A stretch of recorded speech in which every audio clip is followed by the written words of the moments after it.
Well, good morning, good afternoon, good evening, wherever you may be across this beautiful blue-green globe of ours. Welcome to Real News Live. It is a toxically masculine Tuesday night news show. I'm your host, Mike Bara, in Las Vegas, Nevada. It's 82 degrees here, or it was 80 degrees here today. Beautiful day, unlike the rest of the country where these poor saps have to live. And tonight, I am just going to drink a little bit of water because I am on steroids. So don't piss me off. I guarantee you, I'm gonna get. So you finally decided to become a woman. Is that the deal? And you suck, Steve Doran. You suck. All right. So welcome to the show, guys. I'm joined as always by the usual crew. And no, we are not late. Apparently, there was some sort of miscue with YouTube. Said the starting time was 4:40. The starting time is always 9:05 Eastern on Tuesday. That's when we're supposed to be here. That's when we are here. I think maybe it got mixed up with my football show, which started earlier in the day that I just completed about an hour ago. So joined tonight, as always, by the usual members of the team. The guy immediately below me, but not beneath me in any way. The producer of the show, the owner of the Lickety Split, the finest strip club in Nashville, Tennessee. TV's Blake Wally, epic reporter. Blake, how you doing? What are you drinking tonight? And what's up at the club? Well, doing well. It's great to be here as always, Mike. And it's been very chilly here in Nashville. It's like probably 42. I think it's going to warm up a little bit more. But yes, bit of a drop the last weekend here. But you can stay warm in the in the club. Come on, I'm in the swanky lounge, as you can see, and then the after party will start at 10, so you guys can come in and mention the show, and you get no cover. We'll waive the cover for you. Okay, all right. Not drinking whiskey. Lickety Split tonight. That's awesome. What do you do? Oh, Jim Beam. Nice call. Double. Nice call. So, So next to him is the man from nowhere, Fuckville, Arkansas, Steve Doran, the future sheriff of Lizard County. I am not gonna be the future anything. I'm retired and I'm loving it. I'm not going to be the future nothing. All right. Well, but he is the future governor then of Arkansas. I would be the governor. The trail boss, the man with the cooking videos. And, chicks dig cooking, men cooking. They dig it. I'll tell you, I do want to say thank you to everybody who goes on TikTok. I'm getting thousands of views on TikToks. Nice. Thousands of likes. And not very many follows, but thousands and thousands of views and thousands of likes. So I'm not going to complain. Follow him. And the man immediately above him, but not above him in any other way, shape, or form, the smartest man on the panel, the guy you all came here for, Dr. fucking Brooks Agnew, the ivermectin man. And we are going to talk about ivermectin tonight, Brooks. How are you doing? How was your day? Are you getting ready to move into your new abode yet? And we are moving. We are troubleshooting the last of our electrical. We're putting cable in this week. Appliances are going in this week. So it's coming together, and I'm drinking ice cold orange juice tonight. Cable as in cable TV or cables? Just cable internet. Okay. Oh, awesome. Okay. You're not going to go the satellite dish or the Starlink route then. Cool. We get a 1 gig connection without wobble. So, all right. Well, yeah, it gets very windy here, so I'm not sure Starlink is a good bet here in Las Vegas. All right. The place I don't want to start, but I feel like I have to start, is with what the fuck is going on with Donald Trump. because we are a year now. This past week was the anniversary of his re-election as president of the United States. And quite frankly, it seems like he had a really bad week. He stumbled, he bumbled, he did some silly things. He fell asleep at a cabinet meeting, or a presentation, rather. It wasn't a cabinet meeting, but it was a presentation given in the Oval Office, which is not a good look. And we're a year into this, and nobody has really been arrested except James Comey, and he got the cupcake treatment. So, I think we all were kind of hoping for, we were all hoping for a little more action than this. And I want to jump to a clip of him in an interview with Laura Ingraham yesterday, and then talk about some of the details. Where is that clip? Here it is. Let's listen to him talk about talking about Chinese students who are actually spies coming to America, and a few other things that are just like, wow, what are you thinking here? Let's go with this. No sound. Yeah.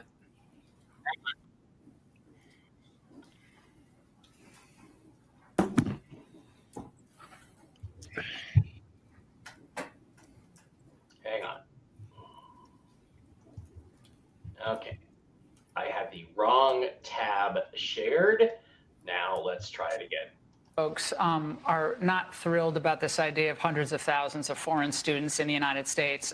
We have about 350,000 Chinese. One point during COVID, you were going to, push to, get them out, but that was pulled back. You've said as many as 600,000 Chinese students could come to the United States.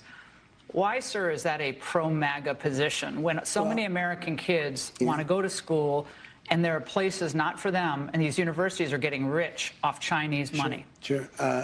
Never said about China, but we do have a lot of people coming in from China. We always have, China and other countries. We also have a massive system of colleges and universities. And if we were to cut that in half, which perhaps makes some people happy, you would have half the colleges in the United States go out of business. So what?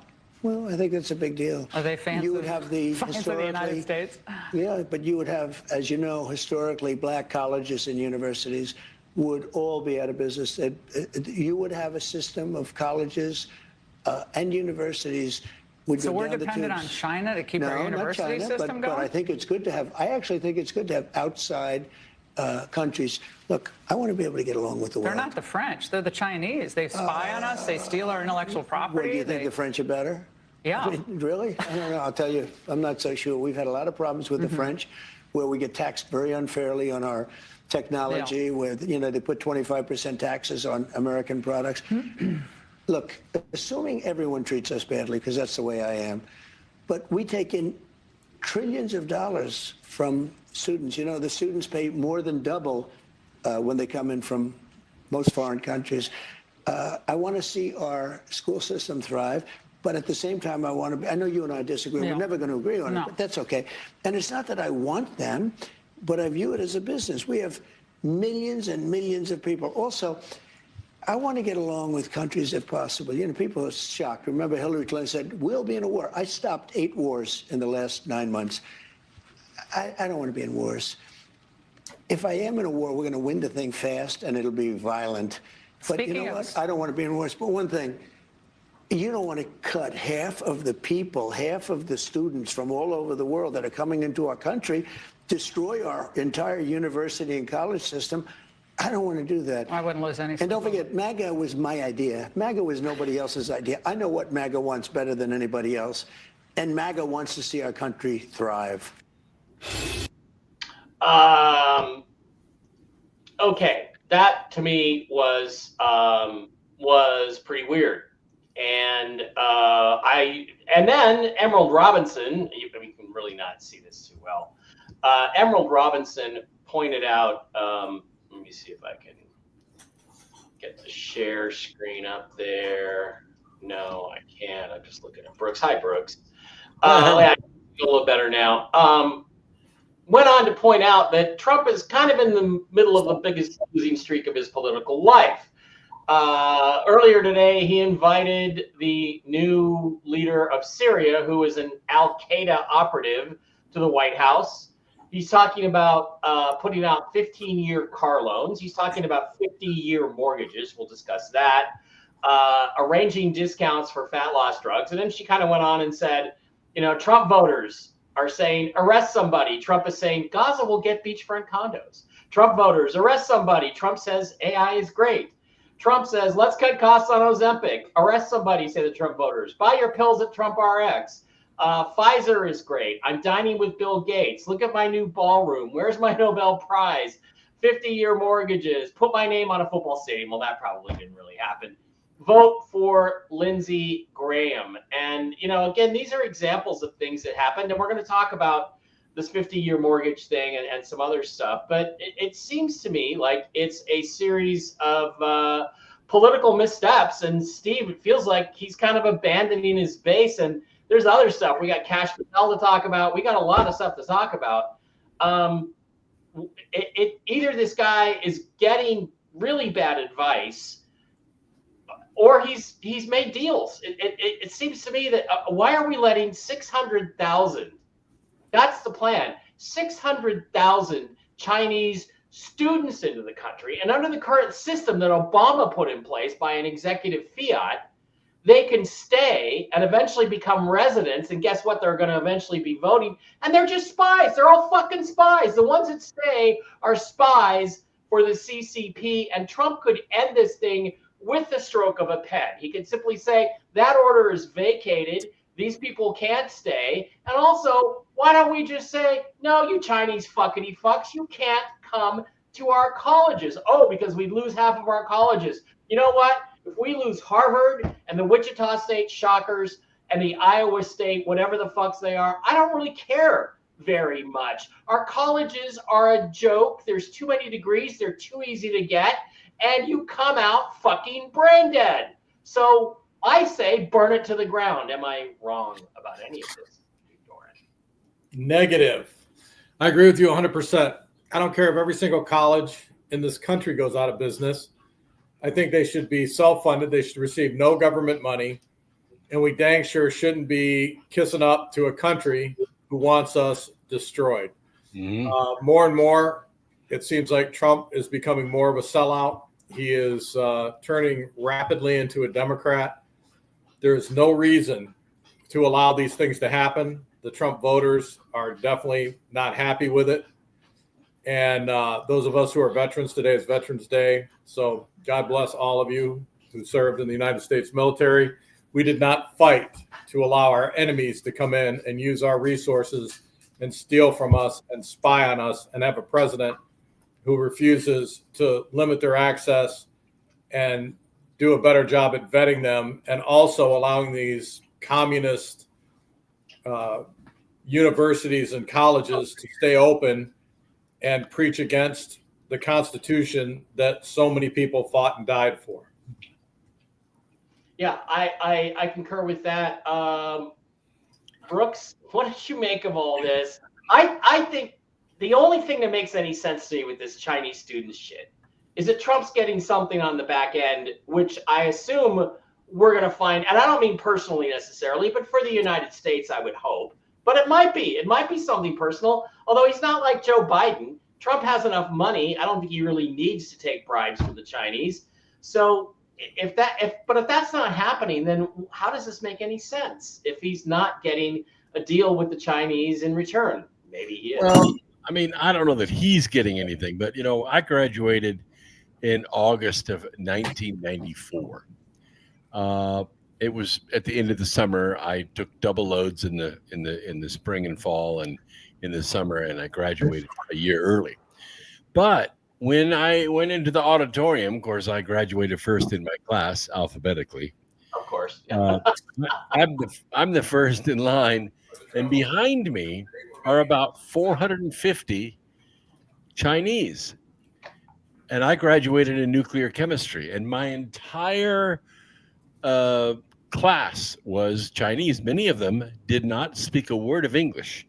They have individuals who do speak English, and they make notes during the class, and then they go to the library after class, and he translates everything to the Chinese nationals. So they all got degrees in nuclear chemistry right alongside me. But they didn't stay in this country. They went back to China.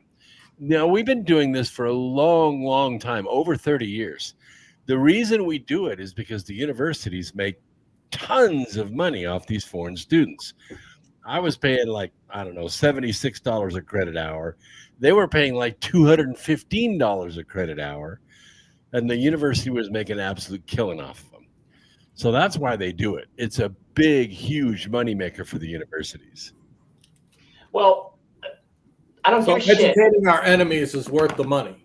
Yeah, I don't give a shit. I mean, let me tell you a story, Blake, before I get to you. And by the way, I forgot to mention Happy Veterans Day to all the veterans out there. We appreciate your sacrifice. We appreciate your service. What we're trying to do for all you guys that served is make sure that we don't lose the country you thought you were fighting for. That's sure, exactly.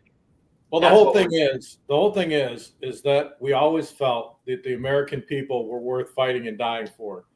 Now, not so much. Yeah, you see some of this stuff and you just don't know. Let me give you another example from my own work experience. In 1989, I'm working at the Boeing company. Boeing decides they're going to build a new airplane, a new replacement for the 737. And with Boeing, they always started with a code name, 7X7. The 757 that I started with was a 7N7 before they decided it was going to be the 757. This was the 7J7.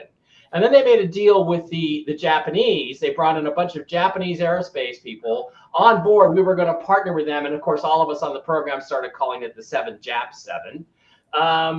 And guess what? Lo and behold, after 6 months of this insane partnership from people who were there to steal everything, they found out that the Japanese guys were clocking out at the normal time and then clocking back in about 9 or 10 at night, going to the microfiche files, which is how we stored data then, and printing out every drawing from every aircraft that Boeing had ever built and sending them back to Japan so they could literally steal all of our design technology. Gee, what a fucking shock that was. They were all spies. They were not partners. They were not engineers. They were spies. They were working for their own country. Their loyalty was to their country.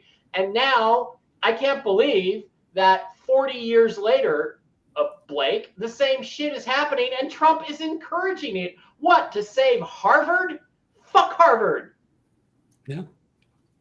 No, it's tremendously disappointing. Everything feels like it's turned, and I'm trying not to be black-pilled, but that's kind of the direction I'm going in. And you're right. You know, this would be different in the first term. We could kind of think maybe the neocons around him, they're manipulating him, telling him what he wants to, what he should do.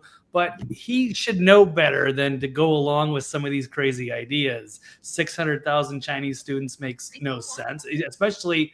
Yeah, and we just had like a couple of major incidents at universities. I think it was Harvard and Michigan, I believe, with Chinese students like involved in exactly what you're talking about. Stealing stuff and sending it back. You have 600,000 of people that are from a communist country. I don't know how they're going to possibly keep that under control. None of this is making sense. It feels like it's total capitulation, and he thinks he's trying to he thinks for MAGA. This is a dangerous situation. So he's also the 50-year mortgage laying down with Antifa. He's chasing out Marjorie Taylor Greene and Thomas Massey. And it's almost like they've got like a checkmate on him economically or militarily, and he's just doing whatever he's being told. Like China's got him. They got us, and they're just squeezing. I don't know. Or he's a clone. Somebody said it seems like Trump is getting bad advice lately. You're the fucking president. You created MAGA. You're supposed to know what it is. And in the interview, he claims he knows what MAGA is. Well, I'll tell you something, Don. MAGA is not making fucking deals to import more Chinese spies to prop up a bunch of liberal universities that are trying to destroy America at every turn. That ain't MAGA, pal. And I'm going to remind you of one other thing, Don, and this may be the roids talking. Charlie Kirk was murdered at one of these universities that would probably go out of business. What the fuck do we need it for? Maybe we have too many kids in college going to toga parties and playing strip poker, and not enough kids serving in the military and learning what it's like to actually sacrifice to accomplish something, not just for yourself, but for your country. Maybe that's what MAGA should be about. By the way, thank you for the super chats, Laura, very much. Thank you, Mr. Cobb. And thank you, Boy Dogs, and Deb from Sacramento. Thank you very much. Right. As soon as we reach the $100 threshold, I'm going to pay you guys out. But that's $100 for everybody, and then I'll pay you out. I'm actually lying. We should eliminate lying. The only thing we get from him is a hard time, just so you know. And that's right. Extreme abuse and threats. But if the Iraqi dinar revalues, this is going to start being a paid program, although we can't talk about anything to do with that, if it happens. So am I wrong, Brooks? Am I wrong? Did that last rant, what's going on? Because Blake is correct. It sure looks like he's bought and paid for. Or it's almost traitorous. Yeah. It's almost traitorous. It's just like when I worked at Los Alamos, they had all of these Chinese nationals that were there to observe, and supposedly they were supposed to be escorted and stuff, which was all bullshit. And what they were doing. They were watching what was going on. They were probably filming, getting copies of things and taking it back to China. And, anything that we have, our military bases, our laboratories, our, Boeing, all of those companies that do government research, government work should be off limits to any non-citizen of the United States. Yeah, I agree. I include the universities in that because there's a lot of research that goes on at different universities. Thank you, Lee. So I don't know how to get out of this issue except to expand upon it. And another thing he floated during this, I thought, disastrous interview with Laura Ingraham, although I didn't watch the whole thing, was this idea. He says, mortgages are really expensive because interest rates are too high and people aren't making enough money. So I can think of several ways to fix that, Mr. President, which I will outline in a minute. But his idea, Brooks, did you want to say something? Well, it's not that interest rates are too high. Interest rates are about 6% right now, which is actually not that bad of a rate. I made loans at 11%, 13%. People can pay it if the price is not too high. The issue is that the debt is too high. Somebody's buying a $210,000 house for $490,000. That's why you need a longer mortgage, because you got to get the payment down where people can afford to buy. And I guess Trump's okay with being in debt for the rest of your life. I'm not. I'm going to pay my 30-year mortgage off in 7 years.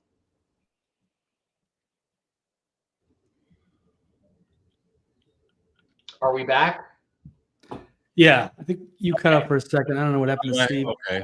So the issue is not the interest rate. It's the amount. We had a dog issue. Yeah, so we're going to get to that. It's the amortization schedule. But let's listen to Glenn Beck talk about this idea for a minute. Let's listen to Glenn, because he kind of was like, what the hell am I hearing here? I heard a crazy idea today about a 50-year mortgage. Oh, wow. So the average person is in their house for 12 years, and I got a 30-year mortgage, which means I'm not really putting very much into it because the bank is taking all of the interest rates for the first, 10 years at least. They're taking all the interest first. And then I don't really start paying on my house off until the last 15 years of that mortgage. But now, instead of a 30-year, you want me to do it for 50 years? Oh, okay. Well, what is that going to do? Well, first of all, it's going to raise the price of the house. If everybody starts to get able to, I get a 50-year mortgage, so I can afford a house. We have a shortage of housing, so the mortgages, the house payments, the house prices are going to go up because we have a lack of housing. And then on top of it, you're going to double the payment anyway because you're paying all that extra interest. You're just charging more and stretching it out. It's like solving hunger by not giving food, but just giving longer straws to people. Okay, Wait, what? You're going to pay double for the same house. Okay, so this makes actual sense. He's correct about most of this, and Brooks, you made it more sort of enlightened it too. But then here's the other issue.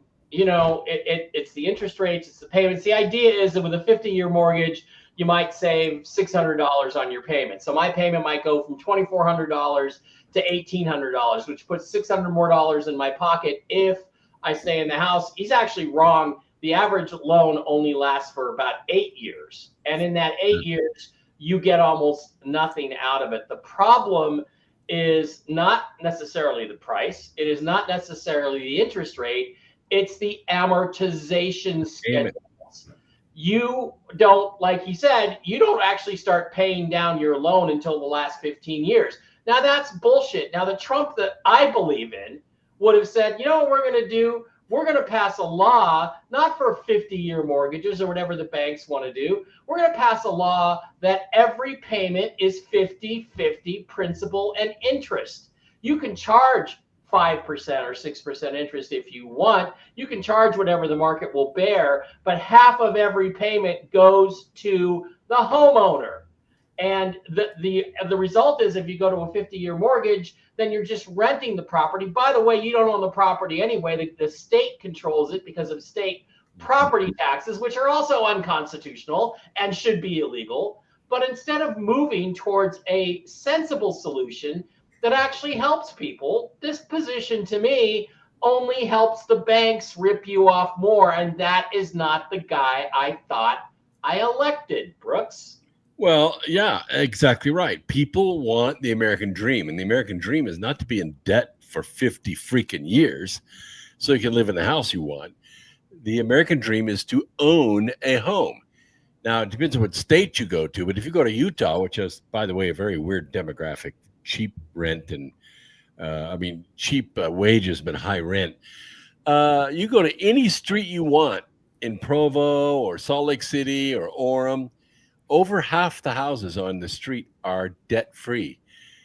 People have paid the house completely off. It's just a mentality. But that's not what's going to happen with 50-year mortgages. People are going to resign themselves to basically renting a house. Oh, sure, they get a deed, they get a title. Maybe they get a ability to lean against it if they need extra money. But they're basically renting the house from the bank forever. And that's not the way it was meant to be. And once again, this is not the show for this, but I'm going to remind you, you don't actually owe the bank anything.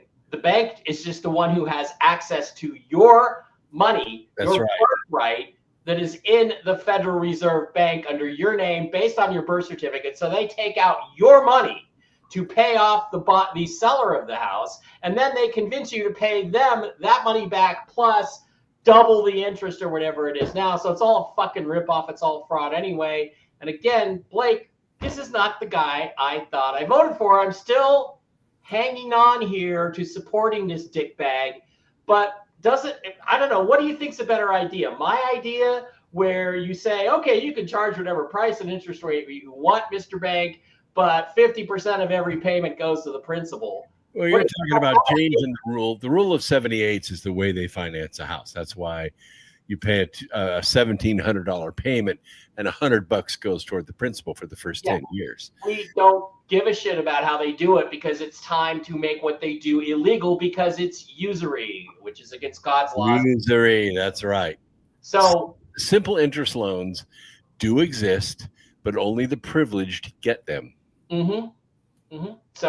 So Blake, what do you think's a better idea? And again, why do you think Trump would take this position? It seems to be the only people that get helped really by what he's proposing are the bankers.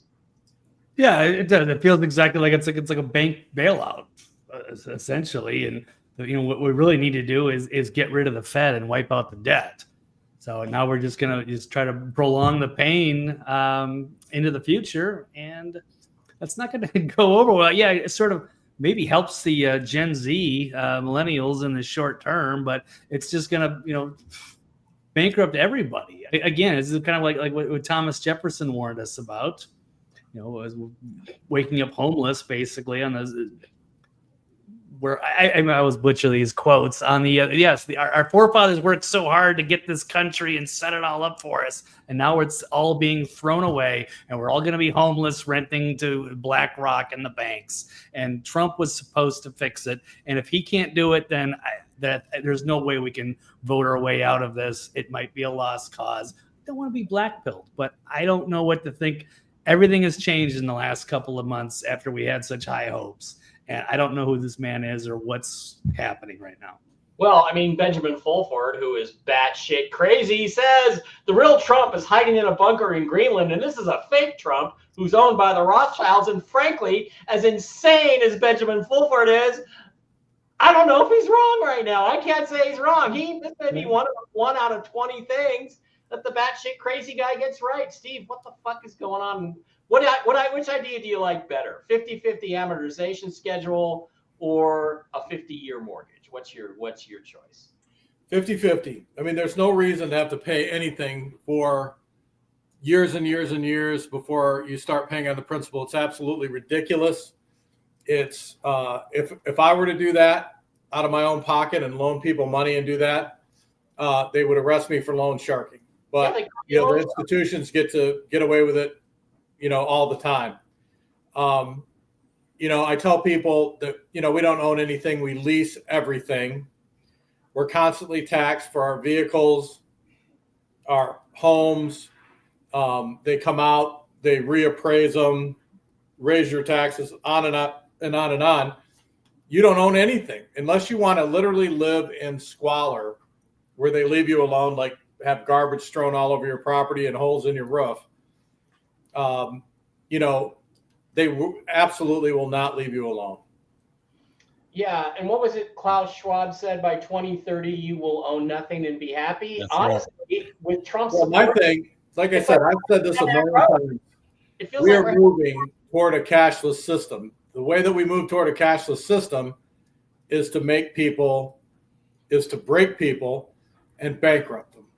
And that's exactly what they're doing. And again, everybody can believe what they want, but I believe by 2030, we're going to be pretty damn close to a cashless system.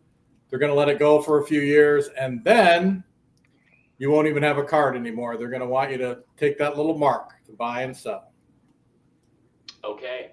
All right, let's move on to another issue unless anybody has any final thoughts on this. I just, again, the whole show is basically going to be, why is Donald Trump not doing what he said he would do? And it's a bit disturbing, and I'm sorry if it depresses you, but it's time to see some shit. All right, another thing that happened today is that on Monday, the Supreme Court heard presentations from the Trump administration and some people who are suing to take the power to impose tariffs away from the president. Now, I don't think there's anything very specific in the Constitution about it. Brooks would probably know better than me. But the fact is, presidents have always imposed tariffs or not imposed tariffs. Congress has tried to do it too. But the bottom line is, if the president's not the one who sets the policy, who the hell does? And then it was brought up that if you actually overturn Trump's right to handle the tariffs, that the end result is going to be that we have to, quote, pay them back. And what Donald Trump said was, he then made a move this week where he said, okay, all the money left over. First of all, he said that the numbers the Supreme Court was given were not correct. It would be $3 trillion, which would effectively bankrupt the United States at that point. He said all money left over from the 2000 payments will be made to low-income USA citizens or low and middle income. With the massive tariff income pouring into the country from foreign countries, which will be substantial, it will be used to substantially pay down the national debt. So what Trump proposed was, I'm going to give $2,000 to every middle and lower income person in America. I would think it would be more people who actually pay taxes should be first in line for that. And by the way, Don, it should be $5,000, not $2,000. But it seems like, Brooks, that this is sort of a shot across the bow of the president saying, if you don't rule my way, Mr. Supreme Court, you're going to bankrupt the country. And he's also trying to go to the American people by saying, look, we've got all this money from Doge. We've got all this money coming in from tariffs. I'm going to give you a chunk of it. But it seems to me if this was a serious effort, he would give people more than $2,000 because he can certainly afford $5,000 per taxpayer or whoever's going to qualify under this. So the question is, how will the Supreme Court rule? What does the Constitution really say? And if the president doesn't have the power, I can't hear you, Steve. If the president doesn't have the power to impose tariffs, who the fuck does? Well, the answer is only the president has the right to impose tariffs. The Senate does treaties, but the president can do tariffs. And it's basically been used since the early days before we had such a thing as income tax. Nobody ever heard of that. It's the way the country makes its money. The country charges other countries to sell their stuff in this country. And Trump is using it as a negotiating tool because these people have been ripping us off for 50 years. You don't see a Corvette in Paris because of the tariffs. You don't see, a Ford Mustang in Tokyo because of the tariffs. And so Trump said, fine, you're going to tariff us, we're going to tariff you. Well, as soon as that happened, immediately those countries came to the table. And Trump said, well, there's one of two ways out of these tariffs. The other is to eliminate all the tariffs on American goods that we're selling in your country. And the other is to build your vehicle in the U.S. Hire Americans to make it, and then the tariffs go away. And that's how $17 trillion worth of investment money is coming back into the United States. It's a purely brilliant plan. It's making so much money, as it did in the early days before there was such a thing as income tax. The country needs to find a way to spend it. Of course, I'm of the mind, and I'm sure that my other colleagues on the panel will say the same thing. I don't want the fucking $2,000. I don't want $5,000. Take it all and pay down the debt. Get rid of the $37 trillion in debt. Then we become all powerful. Well, okay, so first of all, I do want the $2,000. I want $5,000, and I want it every month for the rest of my life tax exempt. That's what I want because you can afford that, Mr. President, with all this money coming in. Secondly, does anybody think that, well, let me get to that question last. I'll go to that question last. Here's the thing, Blake. If the Supreme Court rules against the president, that $17 trillion in investment is going to go away. The tariffs are going to go away. Other countries are going to take advantage of us again. And it seems to me that this is Trump's attempt to convince the people that these are good. These tariffs are good for them, and these Doge cuts are good for them. But it's a pretty feeble attempt, which makes me think that maybe what he's really trying to do is have the Supreme Court rule against him and collapse the economy, in which case the solution is, Brooks, you know what the solution is? Digital currency. Go to a gold-backed currency. And suddenly the value of everything skyrockets again. Blake, do you think there's any, first of all, I'd like to hear your thoughts on the rest of this, Blake. Do you think there's any possibility that Trump is playing a game hoping the Supreme Court will rule against him and collapse the economy so they can reset everything? Yeah, it's possible. Yeah, we're in a big mess, and we lost our 50-year contract with that unholy deal we made with the Saudis for the petrodollar. That's now gone as well. Yeah. So everybody's getting rid of it. So we're in a lot of trouble. I think one of the only ways that maybe they're going to try to save it. Yeah, hopefully there's a 5D chess at play, and he's just trying to set it up so that he can do what he really wants if they take the bait for it. But I think Brooks is right. He just mentioned it. I don't know about the gold standard only because I'm not convinced that there's any gold in Fort Knox. If there was, then he would. That's a good point. That could happen. But if there's not, then he's definitely going to go with the crypto, and it's going to be CBDC or something like that.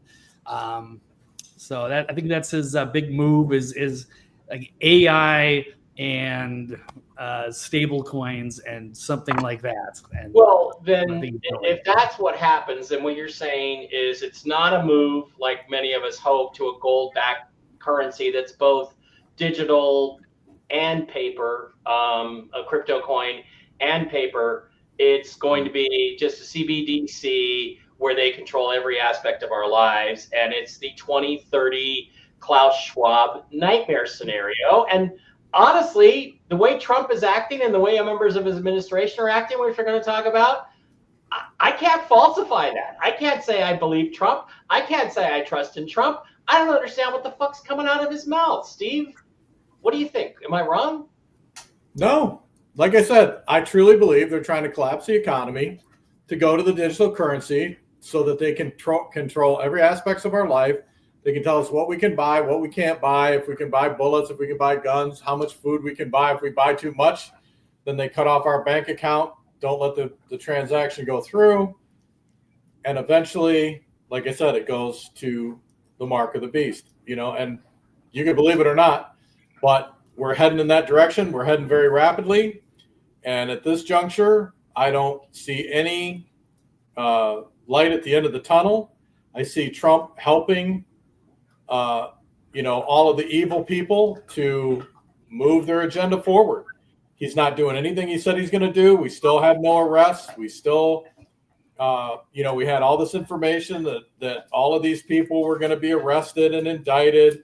And I hear all the, Trump people making excuses. Well, it takes time and crying, and he's doing it. And you don't know what's going on behind the scenes. Look, I worked in that area for 30 years it does not take this much time. It does not.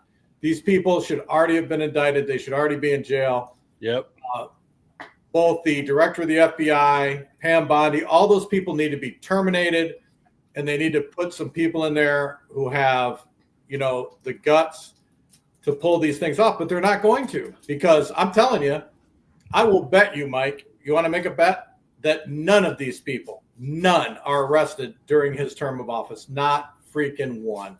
And even like Hobbs, the governor of Arizona,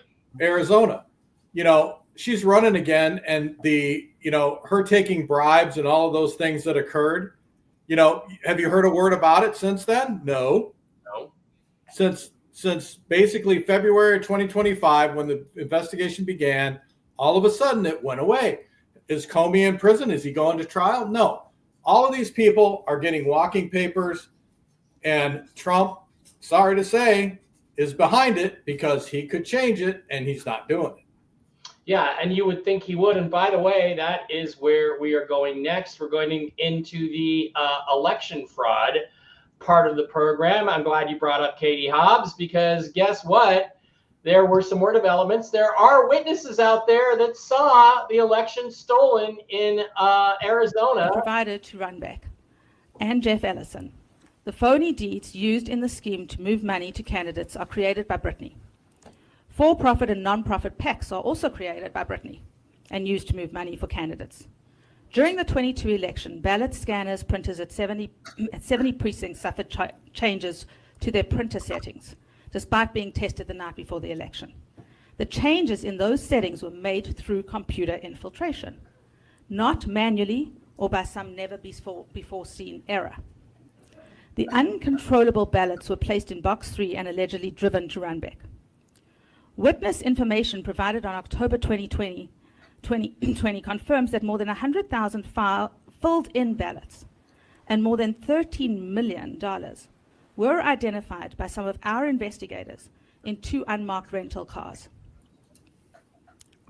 These vans were loaded with the ballots and cash at a private residence in Mesa and driven to Runback's office. Okay, a private residence is where these fake votes were uploaded from and into the office of a company called Runback, or Runback was the Runback company, as you know, is operated by Robert Runback. We have found deeds for Runback. This was a planned loss. Hobbs would receive the Democratic nomination for governor, and Fontes would run for Secretary of State to replace Hobbs. The strategy appeared to have been planned. I have shown you that both Hobbs and Fontes have what we call Brittany deeds, evidencing a strong likelihood that they are bribed recipients. Now, it may seem obvious, but I do feel that it's necessary to explain nonetheless. Given that Arizona is a border state and that drug smuggling and human trafficking is $1 billion business, it would appear that having our elected and appointed officials ensure that the cartel enterprise remain open for business would be paramount. The cartel invests substantially to ensure that the right people are in key positions so as to further their objectives.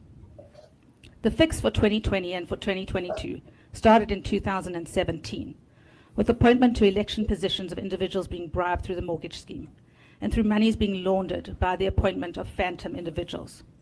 The problems with these documents are many and provided. Okay, so you have this lady, her name is, Christina Bobb, and she tracked all this information down. She has all the documents, she has all the receipts. 300,000 ballots were inserted into the 2022 governor's election in Arizona by Runbeck Company employees. These are all fraud ballots. It invalidates the election. Katie Hobbs did not win it.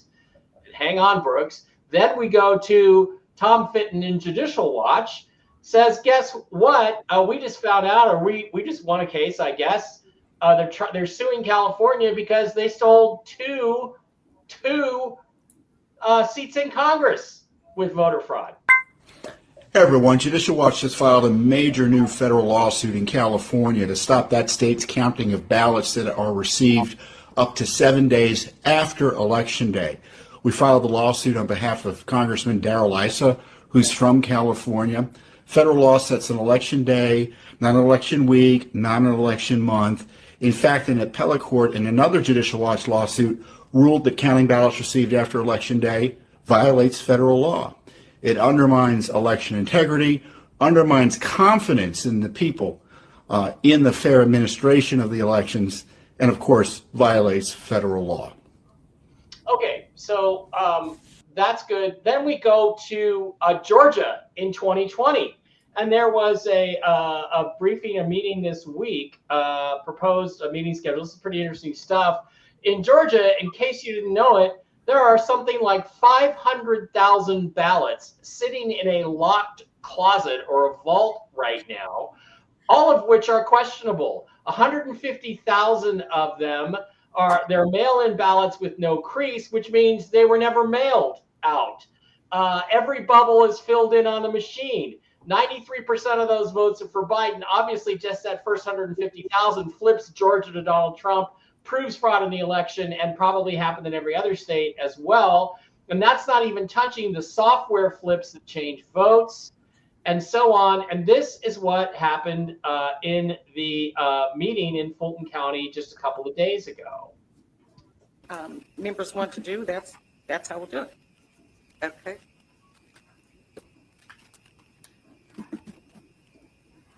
This is our pre-certification meeting, but do we have any executive session?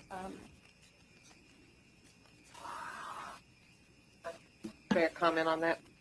I know that we have talking about the DOJ letter in executive session, but I don't believe that it really falls under legal. It's a letter that's been made public. It does fall under legal when there's a subpoena. It always does. And we've had this discussion before of whether or not a subpoena falls under executive session. And our attorneys have on more than one occasion said yes. Okay. But I do have a follow-up question. Do we have the 2020 ballots, Ms. Williams? That is a matter that's currently, Ms. Williams, do not answer. That is a matter that is currently, I believe, in litigation as well. And Ms. Adams, you well know that as well. It is not in litigation. If we are not asking if we have the ballots from 2020. I'm a board member, and I'm allowed to ask a question about documents from 2020. Do we have I believe that is do we have the ballots? As you've been told several times, the ballots are in the possession of the clerk of Superior Court. So she has physical. They are physically in the clerk of Superior Court warehouse and secured in that location. Okay. They've been there for 5 years. The ballots and the records. Correct. From that they election. For the past 5 years, they have been in the clerk of Superior Court possession. Okay. I had been told actually earlier that they were in our warehouse. Nobody told you that, and they're in the clerk. Well, wait a minute. I don't know what that was. Let's not debate that. You asked the question. She did give That the warehouse answer. will burn down. And I think the public does know that this matter is before, I believe in Fulton County Superior Court, this matter is sitting there right now. And I believe there will be a ruling soon. I mean, I'm presuming since it's been there. Right. Well, I do want to go on the record that I think with this letter from the DOJ that we should comply. And just want to go on the record that I am not fighting it at all. I think that with all the questions, we need to comply. We need to get all of the questions stopped. If everything's right, they'll just say everything's right, and it'll be great. But I just want to be on the record that I'm not obstructing anything from the SEB or the Department of Justice. All right. Thank you. Thank you. Okay, so what this means and what's going on is that these ballots, which can prove 2020 election fraud, and under the terms of, I forget the Supreme Court case, vitiate the results of 2020, flip everything on its ear, are sitting under the control of a Supreme Court clerk or something, and now there's some argument about it. But guess what? The DOJ, Pam Blondie, and Kash Patel are now trying to seize this evidence, seize these ballots. And the question I have for the panel, Brooks, I guess I'll start with you, is are they doing that?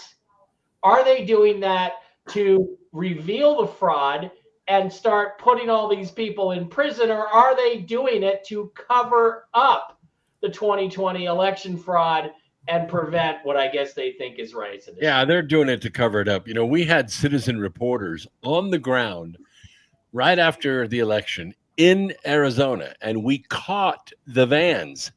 We caught the white vans going back and forth. And we had license numbers, we had live video, and we called 911, and they would not come and stop the vans.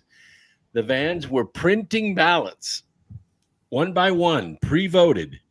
They were printing them on special printing machines in a warehouse, and they were transporting them from the printing warehouse about 3 times a day over to the counting area. They were never mailed out. They were never sent out. No one ever received those ballots. They were just printed out and filled out by machine. And that's how they cheated. And they refused to make an arrest. So now they've got all the ballots in a warehouse, and they are going to try to cover this all up. They don't want those ballots examined. They are on official paper, by the way, which Arizona spearheaded that. I met with Mark, I can't remember his name now, the big sheriff there. He was attorney general at the time. I met with him. He showed me the paper, how forensic it was. And I said, what's to stop them from buying that paper? And he didn't have an answer for that. And that's exactly what they did. They bought that paper and they falsified ballots. All right, Blake, are Pam Blondie and Kash Patel and Dan Bongino going after seizing these records, seizing these ballots to expose the 2020 election fraud, or to cover it up and shovel it under the rug? After recent events, I'm going to say it's part of the cover up, as sad as that may be. After seeing that the Charlie Kirk thing has been covered up, and Kash Patel is suing one of the alternative media guys, Eliza Schaefer, for $5 million, which is, we're going to talk about that next. Okay, I don't want to spoil it, but if you would ask me in the beginning, I would have had 100% faith in Kash Patel and Dan Bongino to make a difference. If they can't do it, nobody can. And I think I'm still at that same point. I would have loved to have seen, as we all would have seen, Matt Gaetz instead of Bondi. I'm not, one way on her or another, but I can't say how disappointed I am right now. And I think Dan's a good guy. I honestly think there's something so heinous going on behind the scenes. They know stuff that we don't, and they can't share it with us. And it's just so frustrating. It feels like everything is turned on us. I'm kind of losing my optimism by the day. So you yeah. think, though, that they still have our best interests or the country's best interests at heart, those people, at Bongino, Blondie, and Patel. You do think there's a chance they still have our best interests at heart? I think Dan's a good guy. I think something has gone on behind the scenes. I don't know whether he's threatened or what they know, but I don't think that Cash or Dan went in there as turncoats, like they were part of the deep state. Maybe Pam was, because she was part of the charge in Florida of covering up the Epstein stuff. But something doesn't add up, and I don't know what's happening anymore. And who are we going to replace them with? Let's get rid of Cash and Dan. Well, is Matt Gaetz? Could we really, even if Matt Gaetz got in there, is he going to do anything, or is the same thing going to happen in another year? I'm not sure if the president can do this without Congress's approval. I believe he can. He could appoint Matt Gaetz as deputy attorney general without anybody's approval, and then fire Cash Patel. Why can't he fucking do that? I mean, I believe he can, but Trump doesn't seem to have the balls. He doesn't seem to have the stomach for a fight. I'll give you another example, the government shutdown. Okay, after 40 days, the president can declare a national emergency because of the government shutdown. He still could, and we're 42 or 43 days past when they were supposed to pass this continuing resolution. He could still do it, and he could take over the entire government. He could cancel any program he wants. He could appoint recess judges, adjourn Congress. He could do all that, and he sits on his fucking hands and doesn't do a thing. Steve, are Cash and Pam Blondie and Dan Bongino trying to get the 2020 election records from Georgia to expose the fraud or to cover up the fraud? Well, it's definitely a cover up. Like I said, this administration is sorely disappointing. And all of the things they could do, can do, should do, they're not doing. So how can we trust them to go in and do the right thing with these ballots? They're not going to do it. If anything, they're going to come out and say, oh, everything's all copacetic. It's perfectly, everything was perfectly done. It was done correctly. There's no problem. Here's your little tip. Here's your little $2,000 or whatever it is. Just shut up and go away. Yeah. I mean, that's all they're doing. Whenever they start talking about sending you money, it's to shut you up. Yeah. Exactly. And I'm sorry, I can be bought, Mr. President, but you're going to cut it, okay? $5,000 a month, tax-free for the rest of my life. We'll start there, okay? It's cheaper just to take you out, Mike. Yeah, whatever. You love me on No, I'm just telling you. All right. It cause too much trouble, and that's what they do. And fortunately for me, like I said, I've been through it. Fortunately for me, they just weren't successful. Yeah. Okay. Speaking of Cash Patel, you know what a honeypot is? This is a honeypot. This is a guy who's like a 5. He's a cross-eyed Indian. I know why he's cross-eyed, because he's inbred. He has done nothing, and he has the hottest girlfriend. Well, not on the planet. That would be me. But he has a super hot girlfriend, and people are saying this is a honeypot. And Blake, you brought it up. All people have said is, I think she has ties to Israel. Does she not? She's an Israeli honeypot, and he's suing the director of the FBI, who has not told us the truth about Butler yet. He has not told us the truth about the Las Vegas shooting. He has not arrested anybody. He is not doing anything about the voter fraud. This guy who's sitting on his fucking hands doing nothing might be compromised by an Israeli spy, and he's spending his time suing people like you and me, Blake, for saying, we're a little suspicious of this situation because you got a 5 and a 10 there, and I'll tell you something, Cash ain't the 10.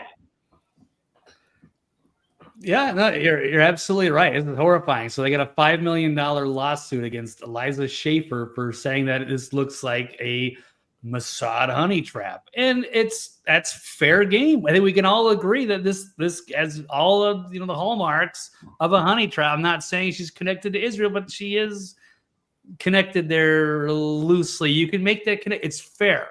So this is just wildly just over the top that this we thought this guy's a patriot, Cash Patel, and now he's suing on behalf of his girlfriend or I don't know, wife, whatever. It's girlfriend. He's suing. Right. He is literally suing to prevent free speech from occurring on the internet. Steve, what say you? Legit passion in this relationship? Well, see here again. Desire on her part or honeypot? What do you think? Well, I mean, if she's not a honeypot, then she's, with him because of the powerful position he holds. But see, this is the other thing. When I was at Los Alamos, if you dated somebody or were going to marry somebody or have friends in town, whatever the case may be, and stay with you for a while, they had to be vetted. Oh, yeah. You could not, go get a girlfriend and not tell them about it. You had to tell them about all of your relationships, especially intimate relationships. But the director of the FBI, who, has however many agents they have in service at his disposal, why don't they have to vet the people that they get involved in relationships? The rank and file lower people do. Why doesn't he? Yeah. I mean, he has access to every classified file in the nation. So if anybody should vet their relationships, it's him. Not the alien stuff, but yeah. I would think the cartels would even vet people into their organization. Right. Good guys, bad guys. Yeah. And is it, I mean, I guess that's what the Senate hearings were supposed to do, but none of this came up. So, Mr. Patel, how did you get such a hot? Now, look, don't get me wrong. I mean, and why? And the other thing is, how can he sue, somebody like TV's Blake Wally for $5 million for, making a statement of something that they believe? I mean, what happened to freedom of the press? How can he sue this woman? Yeah. Well, okay. So, Brooks, I'm getting, I just get this vibe. I mean, it doesn't look right to me. Now, look, don't get me wrong. Women are attracted in this order to money, status, power, and looks are fourth. And Patel he's got some status, he's got some power. I don't know how much money he has, but I imagine he has a little bit. But this whole thing seems very suspicious to me. And, he's certainly not doing the things he said he was going to do or the administration said they were going to do. Where are the fucking Epstein files? Am I wrong for being suspicious and taking her side over his at this point? No, I mean, we all become suspicious of things like this. You're right. Cash Patel is a 4. He might be a 9 with a 6-pack under his arm, but I don't see anything legitimate when you see a woman of that talent showing exclusive attention to someone like Cash Patel and then making it a big part of his life. It'd be one thing if they were casually dating, but he's like, showing it off. It's like a trophy.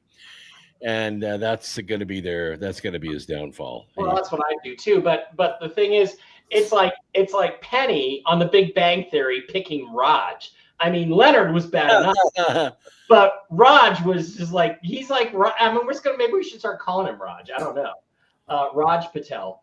It just doesn't add up. And it seems like there's some pressure being applied to keep these guys. And I'd like to hope it's what TV's Blake Wally says, which is that there's something so ugly and so big that they're holding back maybe for the right time. And maybe we'll find out eventually that that's the reason why they're acting like this. But it doesn't seem like what I voted for. Oh. So, it's just not the same Cash Patel that we saw before he was appointed. Right. Before he was appointed, he was like a laser beam, and he was on all the talk shows talking about what he was going to do, close down the FBI, send everybody packing. I was for everything he was talking about before he was appointed. After he got appointed, you're right. It just turned into a dog and pony show. It turned into the status quo. The only thing, A little courage when he said that the J. Edgar Hoover building is unsafe. They can't run operations out of there anymore. And it's not because the tile's falling off the walls. I got news for you, It's Cash. corruption. Okay, your own fucking bed isn't safe, and you can't run operations out of there either because she's passing on everything you're telling her. And believe me, women who look like that have a way of getting things out. I mean, look, we all know, we're all guys here, right? We all agree. There's that 6-minute window right afterwards where the woman can get anything out of you that she wants. I don't know about that. That's the truth. Oh, yeah. Before we get away tonight, I want you to say something about the mayor of Chicago making a shout out to the UN to come in and battle ICE out of their city. Yeah, well, and that's the thing. I was going to say the only thing that's really going right that I really like so far. I like the tariffs, but those were not a major part of the campaign, and I didn't vote for him over tariffs, but I like them. And the only thing that's really going well is the deportations. And even that, there's been, some exemptions that are like kind of weird. So I got 2 more issues. We've gone long tonight, but I got 2 more issues. Brooks, in Canada, Ooh. they are trying to stop people from getting their hands on ivermectin. Watch this. Oh, they've been doing that for a long time. I have not been able to ship ivermectin to Canada for years. They grab it and they throw it right in the trash. They don't even send it back. They just throw it in the trash. Yeah, and it kills me. I assure you, they steal it for themselves when they get sick. That's what they do it for. All right. Hey everybody, Svetlana here. I'm at my office right now. We're just being interrupted by Health Canada. Karen, they're showing me the Drug Act. They want to take away all my ivermectin. That's healing cancer and vaccine injuries. Hey, so awesome of them. So awesome of Health Canada to stop a healer, even though there's a genocide going on, and they, just disregard that. But they sent in their health inspectors to raid me because I'm just such a danger. There she is. There's Karen. Say hi, Karen. No, she doesn't say hi today. They traveled in from Burnaby just to come get escorted by the RCMP to come stop me because I'm just such a danger to Canada. Okay, Brooks, I've used ivermectin now for about 4 years since we went to Sholo, and you told me you could get me some, and I've been using it and buying and obtaining it legally. And I have had a ton of sinus infections. I got one right now. That's why I'm on roids. But I haven't had a cold or the flu in 4 years since I started taking ivermectin. Anytime I felt a little bit sick, and I meet people all the time. I'm shaking hands at conferences. I'm exposed all the time. I think this is a crime against humanity, and everybody involved with it should go to trial, Nuremberg-style trials, and go to the noose or the guillotine. But I'm on roids. What do you think about this, and what's the situation in Canada? They're trying to attack Dr. Makis, who's trying to save people's lives. What's the real? It breaks my heart. The first 4 or 5 months, right after I got my source in Japan, we started shipping to Canada, and they started. About 3 or 4 months into it, they started grabbing it and throwing it in the trash. We lost about $10,000 worth of ivermectin. That's a lot of ivermectin. I finally said, look, I just can't ship to Canada anymore. I can't do it. Can't take the losses. That country wants its people to die. That's the only reason I can say that they're doing this. It's ridiculous. Steve, do these people deserve the death penalty? This is as much of a crime as committing murder, as far as I'm concerned, which, by the way, apparently is no longer really a crime in the U.S. Well, in Canada for years, basically, if you have any disease that they consider costly, they've had euthanasia there for years. They highly recommend when you go in, if you have any kind of, severe medical issue that, they put you to death. And the Canadian people have put up with it. And they actually have people there now who applaud the government for giving people the option. of being put to death. We have people in this country who think that that's okay, that people go in and they're talked into ending their life instead of receiving valid treatment. So, I hate to say this, but I get so sick of these foreign countries. It's like, you get what you deserve. Just like England, they gave up their guns. Now Canada, all the people have to give up their guns. They have no way to defend themselves from their own government. And so, in my opinion, it's like, if that's what you want and that's what you're going to do, then you deal with it, because it's not my problem. Blake, any thoughts on this particular issue? What's going on maybe we need to invade Canada instead of Venezuela. Yeah, we got to clean up our own country first. That would be awesome if we could, pull off some kind of a rescue, because, they're in trouble. And, it's a problem with these socialized governments that, they can't just, starve people out and just kill them like overtly like Stalin or Mao or Pol Pot. So they're just, they got to make their cut. They got to get everybody dependent on their government health care. And they can't have alternatives. Which, by the way, is almost non-existent in Canada. Thank you very much. What's non-existent? No, they say that they have government-free health care in Canada, but all the Canadians come to America to get treated because the free health care is so hideous, and you might stand in line all day to be treated, like I said, for some heinous disease, and then when you get there, instead of treating you, they go, "Hey, we'll give you a shot and kill you." Yeah, exactly. And, I lived in Canada for 3 years. I had their healthcare system. My wife at the time, had a history of kidney stones. And, if she got one in Canada, they were going to make her wait 5 months. And trust me, if you really have a kidney stone, you'll kill yourself before you get to 5 months. It's so agonizingly painful. So it's absolute. I mean, that's why Arizona is so overrun with Canadians, because they don't come there because of the weather. They come there because of the medical. Yep. So, all right. One more issue. Let's leave with maybe a little bit of hope here. President Trump, apparently in an interview or something today, or actually yesterday, November 10th. And by the way, it's 11/11. So, wish your best wishes. He said he plans on signing an executive order making all sexual-based crimes against children a federal offense carrying a mandatory death sentence. And I have one question for you, as unhappy as we are about the Epstein files not released. Democrats like to say, well, he's not releasing them because he's in them and committed crimes and rape and all that stuff. Trump is the guy who said in 2012, if you're a child rapist, you should get the death penalty. He's now apparently going to execute that order soon.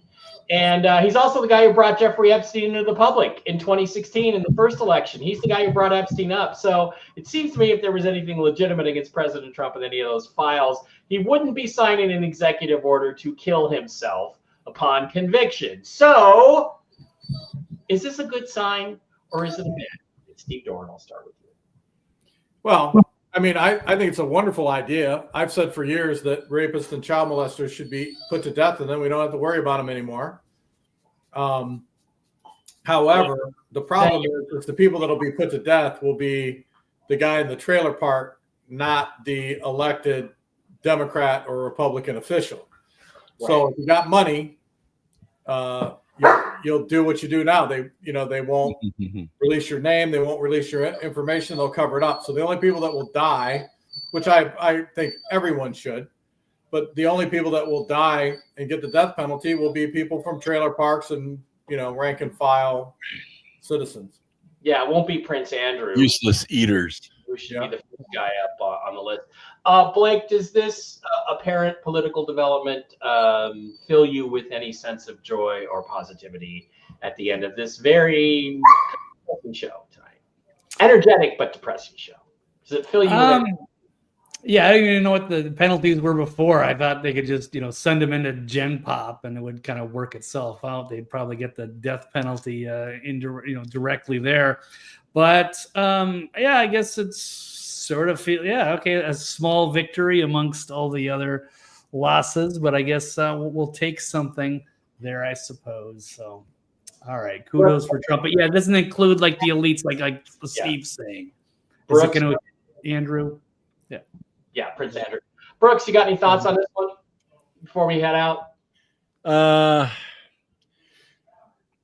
I think the death penalty is always a little harsh. There are extenuating circumstances, every single time. But this is what free healthcare does for you. You get death panels, and they decide, you don't need that knee surgery. You don't need that lung transplant. You're 45 years old. You're past your prime. We're not going to invest the money in your life.